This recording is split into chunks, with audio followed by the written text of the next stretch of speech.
ZEE5 app download করুন আর দেখুন সম্পূর্ণ এপিসোড একদম বিনামূল্যে। তুমি তুমি এরপর সব নাগালের বাইরে চলে যাবে, এখনো সময় আছে। তুমি তুমি তুমি প্লিজ মায়ের কাছে ক্ষমা চেয়ে নাও, প্লিজ প্লিজ। তুমি তুমি আমার জন্য এটুকু করতে পারবে না? প্লিজ তুমি ক্ষমা চেয়ে নাও না, প্লিজ। সব ঠিক হয়ে যাবে, প্লিজ। আমি চাই না আপনার থেকে দূরে সরে যেতে। কি করব আমি এখন? ক্ষমা চেয়ে নেব? কি হলো তুমি? কি ভাবছো এত? তুমি ক্ষমা চেয়ে নাও না, প্লিজ প্লিজ।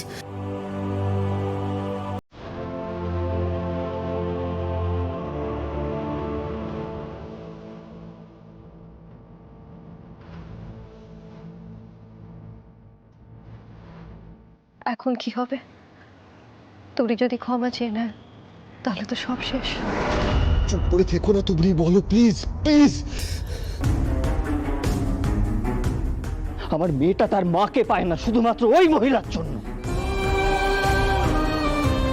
আমার এই চকলেটটা চাই না, শুধু তুমি আমায় আমার মায়ের কাছে নিয়ে চলো।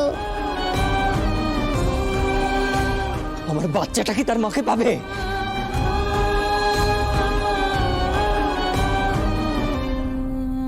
আমি পারবো না ক্ষমা চাইতে।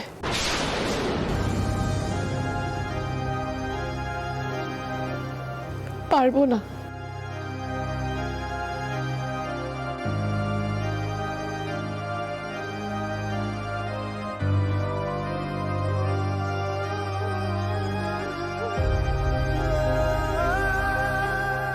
মা, আমি মস্ত বড় ভুল করতে চলেছিলাম।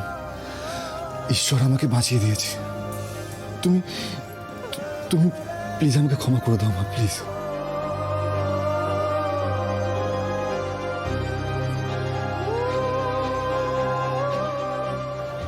আজ আপনি নিজের ভালোবাসা প্রকাশ করেও অন্ধবিশ্বাসকেই বেশি মর্যাদা দিলেন।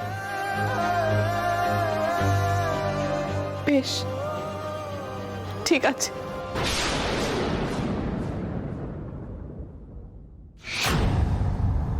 এত কিছুর পরেও যদি তুবড়ি আমার পায়ে ধরে ক্ষমা চেয়ে নিত, তাহলে অর্জুন তুবড়িকে ওর যোগ্য জায়গা দিয়ে রাখত।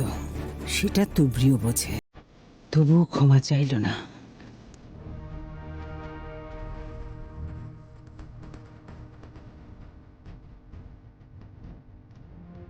আমার এখনো এ বিয়েতে মত নেই।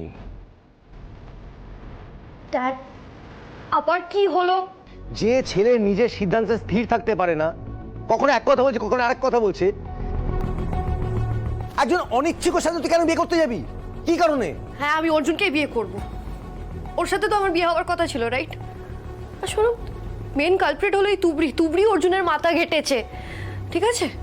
তুমি তুমি তুমি অর্জুনকে ভুল বুঝছো। ও ও এরকম মানুষ নয়, ওরকম মানুষ নয়। ও এরকম করতে পারেই না। আর সমস্যার সমাধান আছে। আন্টি, তুমি কিন্তু তুবড়িকে বাড়িতে ঢুকতে দেবে না, তাহলে দেখবে এই সমস্যাগুলো আর থাকবেই না। জি5 ডাউনলোড করুন আর সব এপিসোড দেখুন একদম ফ্রি।